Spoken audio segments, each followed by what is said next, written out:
Hello and welcome to South Asia Chat, brought to you by the Institute of South Asian Studies at the National University of Singapore. I am S. Narayan, visiting Senior Research Fellow at ISS, and with me is Mr. Vikram Mehta. Mr. Mehta is currently the Executive Chairman of Brookings India and a Senior Fellow at the Brookings Institutions. He left the Indian Administrative Service after just a few years and spent a major part of his later career with Shell International, becoming the chairman of the Shell Group of companies in India in 1994. He writes and speaks extensively on matters relating to energy, especially petroleum and natural gas. He is with us today to share his views on South Asia's oil industry, challenging times ahead. And Mr. Mehta, I would just request you to take us through what's exactly happening in the industry, why the oil prices have become volatile, what it means for oil in the future, and what it means for the different countries in South Asia, especially India. So over to you, Mr. Mehta. Thank you, Dr. Narayan. It's a great pleasure to be talking to you. It's also very humbling since you are perhaps more of an expert on this subject than I am. But let me address your questions. Let's start with perhaps provide to the oil industry. We ended 2019 with an average crude oil price of about $64, $65. And in part, that price was upheld because of the agreement within OPEC and also between OPEC and Russia to cut production and to counter the somewhat bearish global demand sentiment.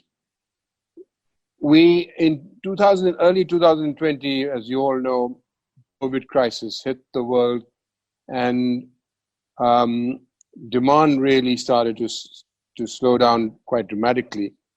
In March of this year, for reasons best known to Mohammed bin Salman and Vladimir Putin, both Russia and Saudi Arabia decided that they would dissolve further discussions on production cutbacks. Saudi Arabia said it was determined to hold on to its market share. Russia apparently wanted to push U.S. shale industry to the wall. But the upshot of this disagreement, you may say, or breakdown in talks between Saudi and Russia at a time when COVID was really destroying demand, especially in the transportation and industry and in industry, led to an absolute collapse in prices. And in March, the Brent price went to around $30. This situation, you might say, went into a historic kind of downturn earlier last, when on account of a peculiarity of the futures trading market, the West Texas Intermediate, the U.S. benchmark crude, went into negative territory. But one can go into an explanation as to why that happened, but it in effect reflected two fundamental realities of the crude market. One was that it is oversupplied, and two, that on account of oversupply, the world was running out of storage space for for crude. And the problem remains. Demand has collapsed to the extent of between 5 million barrels a day to 30 million barrels a day over this quarter. This is as much as OPEC produces, and so you can just imagine what the consequences. On the other hand, U.S. alone is producing in excess of 2 million barrels a day, and they're finding it difficult to store the excess capacity. Brent crude, on the other hand, has still not has not crashed, in part because it's a seaborne crude. It can still be stored in tankers, but that space is also fast filling up. So we are now facing a situation where the oil industry is in you might say it's sort of struggling. It might be some companies are in the middle of a debt. At these prices, literally hundreds of companies are going to face bankruptcy because they're not certainly able to meet their production costs. They're not able to service their debt. And I estimate that at $20 a barrel, maybe 400 companies will go belly up before the end of next year. And at $10 a barrel, it'll be about maybe even 700. There is also, of course, the other consequence, which is that all oil-producing countries are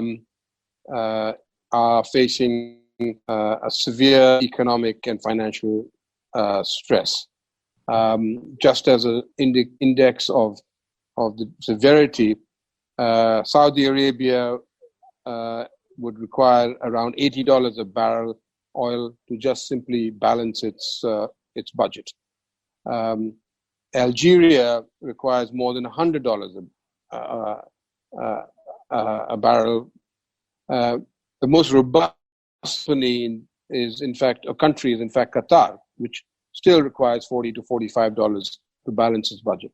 So you're going to find all of these countries, whether it's the Gulf countries, which have a relatively low marginal cost of production, whether it's the high absorber, high cost countries like Nigeria or Russia, all oil producing countries are going to face a political crisis on account of political and social crisis on account of the economics of oil.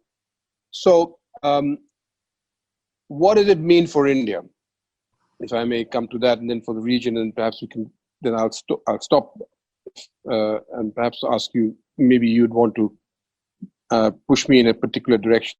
But clearly, India is also facing a massive economic crisis. The economy was already slowing down before the COVID hit us, and today we are struggling.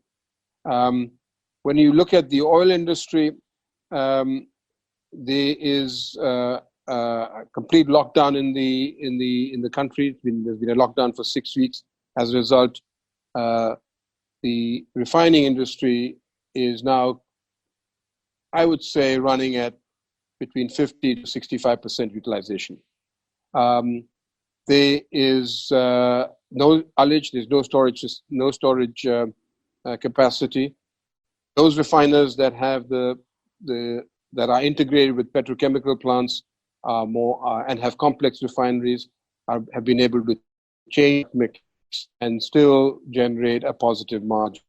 Many of the other refiners are struggling. India has a refining capacity of about 5 million barrels a day. Of that, 3.2 million barrels a day is held by the public sector companies, and 1.8 million barrels a day are held by the private companies.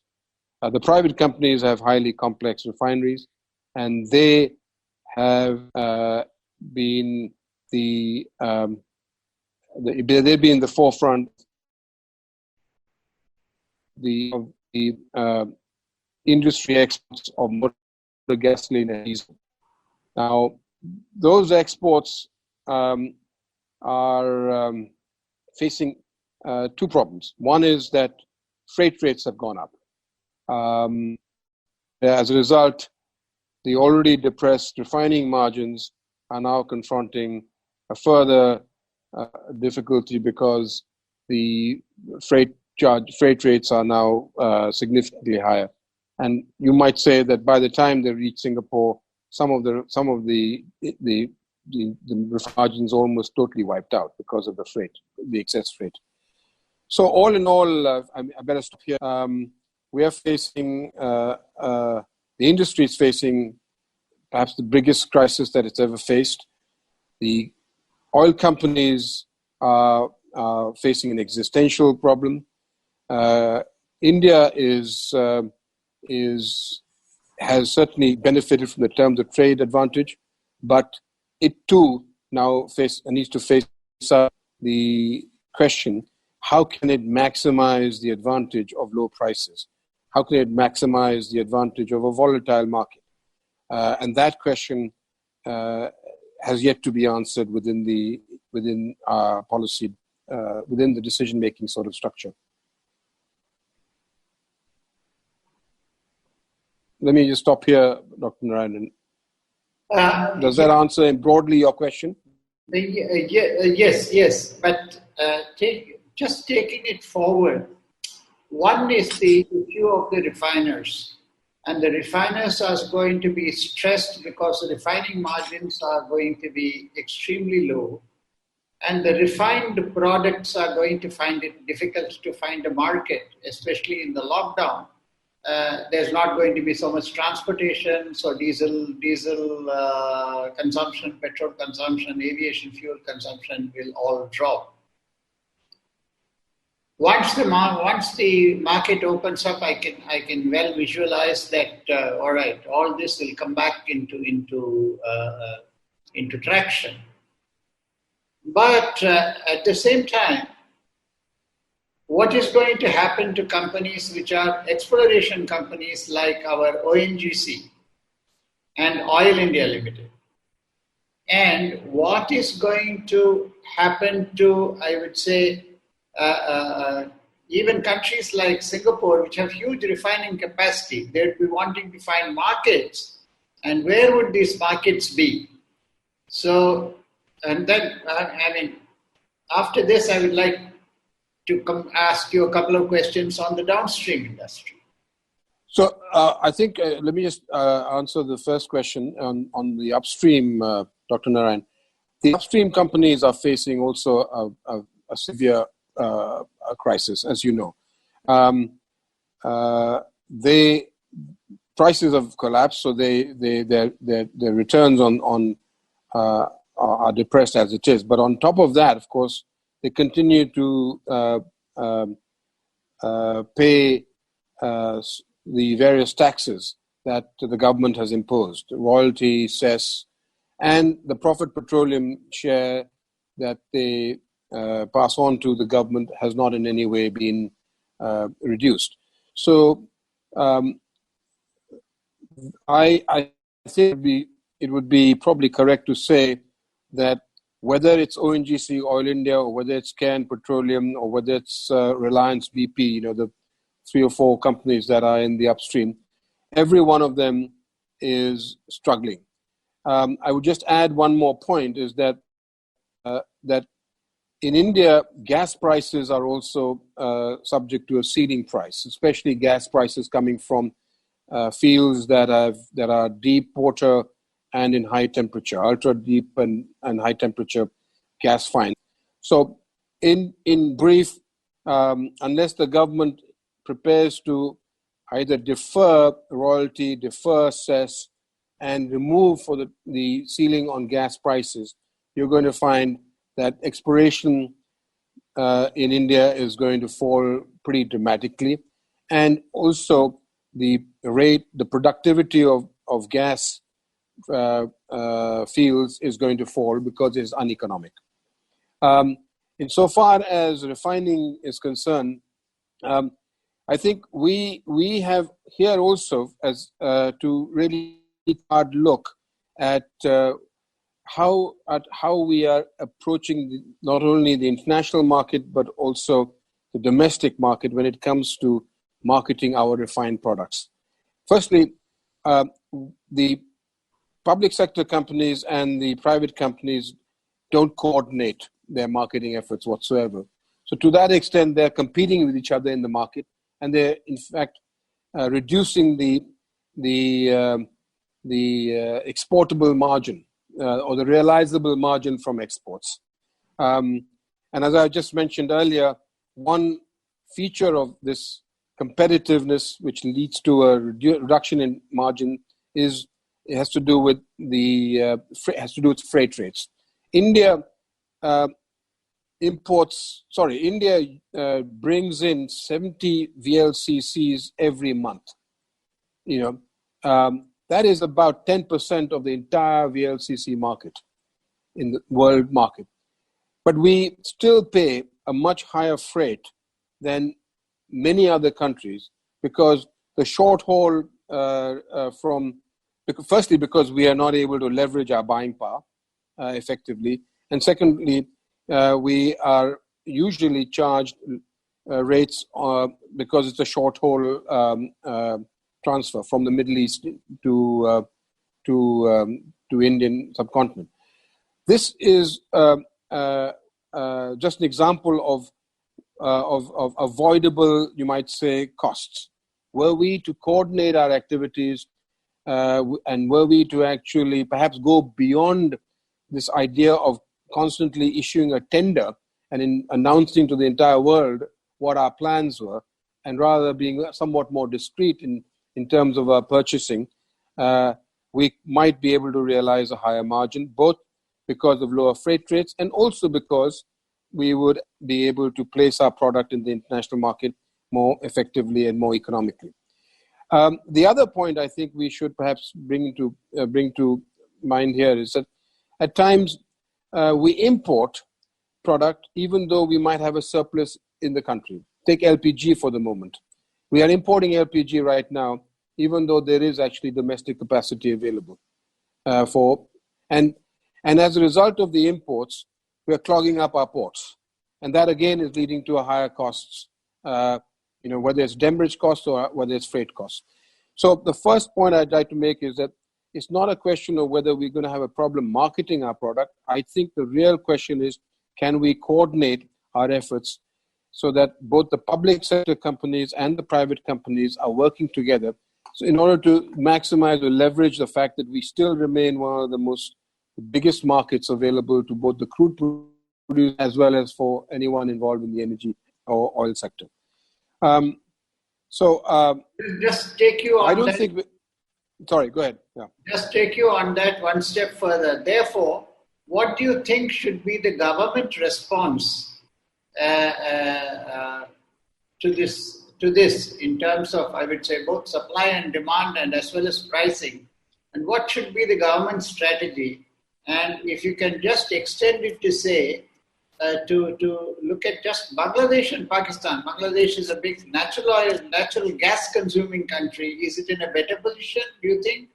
And what about Pakistan? It's getting a lot of oil from Saudi Arabia. Will it be better off than us? Just these 2-3 thoughts. Right. So as far as from the Indian government standpoint, I might be a bit naive here, and you please correct me if I am, but from where I sit, I believe that we need to do 3 things. One, we need to create greater strategic petroleum reserves. Today we have, I think, all of 30 million tons of reserves of capacity, or 30 million barrels, not 30 million tons, 30 million barrels only, in 3 small locations, 2 of which are not even, or 1 of which is not even connected by pipeline to the market. What I would advise is that the government actually create a large strategic reserve in a hub, like maybe the refinery hub of Jamnagar, which is where IOC, Indian Oil Company, where Reliance and where Nayara have their refineries. This is a hub that's connected to the market. The pipeline network exists. And we need to actually create a very large reserve. Perhaps from 30 million barrels, we should go to about 450 million barrels, because we are going to face a volatile oil market in the coming years. And one fact that we cannot escape is that we will be dependent on imports for meeting our oil requirements. So that's point number one. Point number two is, I think our traders, especially those who work in our public sector entities, must be empowered to take advantage of the volatility in the market. I'm not suggesting for one moment that they should turn into Wall Street speculators, but I do feel that we must give them the protection and the safeguard to be able to take advantage of the volatility that exists today. I mean, a very crazy thought that ran through my head, and it's totally impractical, was that what if India were to actually buy the WTI futures, June futures, take delivery, bring the product to India, and store it somewhere. Now, I don't know. I know it's academic because A, the traders don't have the empowerment to go out and do that. B, we don't have the capacity to storage capacity to store. But the idea is that at a time like this, when prices are negative territory, a country like ours, which will need oil, needs to be able to leverage its buying power to secure its requirements forward. So the second point I'm making is that traders must be given greater flexibility. And here, again, I say the traders of the public sector companies and the private companies must coordinate. So the crude requirements of Reliance Petroleum, Nayara Petroleum, and the public sector companies, which is 4.5 million barrels a day, were we to actually work together, I mean, not we, meaning the government, the public sector companies and the private companies, there is no way that we would be paying a slightly higher a price on the crude that is sold into our markets, which is what is the case today.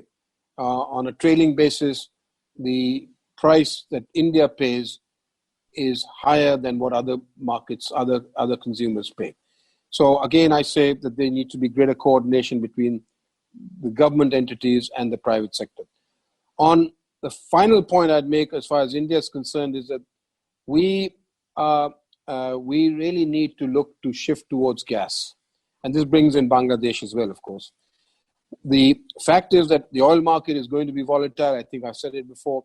But this volatility also is because the countries that produce oil are really countries that have, on export oil, are countries that are politically and socially, are on fragile political and social foundations, and now on fragile economic foundations. Whereas there are a multiple of countries around the world that export gas. We will not be dependent on only the Middle East for our energy requirements or our fuel requirements.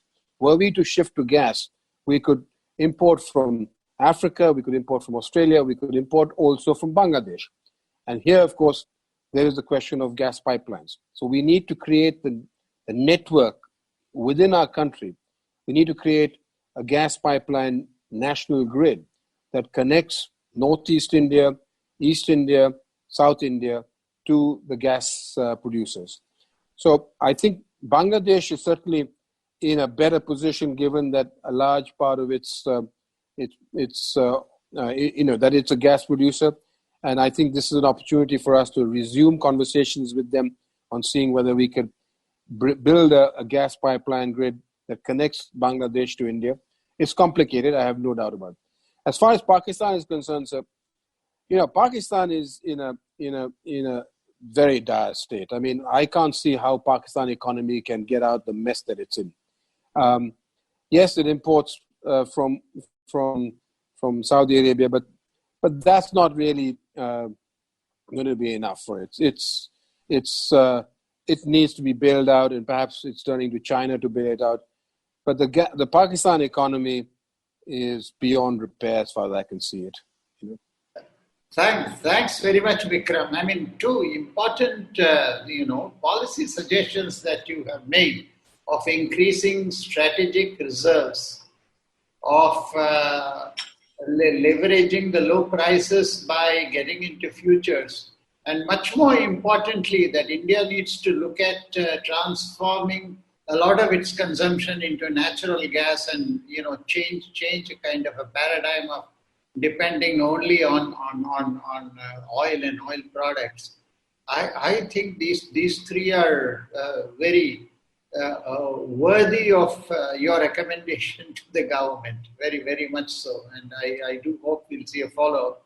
So we are kind of running out of time. So it's just an opportunity to thank you very, very much for sparing this time, for giving some important insights into this problem. And to all the people who are going to watch us, do visit our website to learn more about the work of the Institute of South Asian Studies. And thank you very much, Vikram. Thank you, sir. Thank you very much, Dr. Narayan.